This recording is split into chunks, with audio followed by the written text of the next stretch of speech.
ಗೇರುಕಟ್ಟೆ ಎಂಬಲ್ಲಿಂದ ಬೆಳ್ತಂಗಡಿ ಕಡೆ ಸಂಚರಿಸುತ್ತಿದ್ದ ಸರ್ಕಾರಿ ಬಸ್ನ ಬಾಗಿಲು ಇದ್ದಕ್ಕಿದ್ದಂತೆ ತೆರೆದು ಇಬ್ಬರು ವಿದ್ಯಾರ್ಥಿನಿಯರು ರಸ್ತೆಗೆ ಬಿದ್ದ ಘಟನೆ ನಡೆದಿದೆ.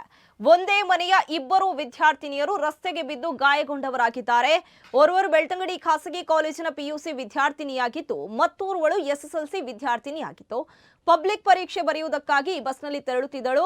ಬಸ್ನಲ್ಲಿ ಅಧಿಕ ಸಂಖ್ಯೆಯ ಪ್ರಯಾಣಿಕರು ಇದ್ದ ಕಾರಣ ಓವರ್ಲೋಡ್ ಆಗಿ ಈ ಘಟನೆ ನಡೆದಿರಬಹುದು ಎನ್ನಲಾಗಿದೆ.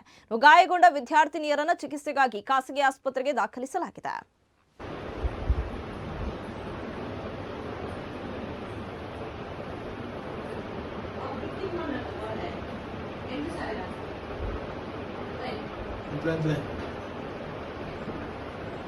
Influencer.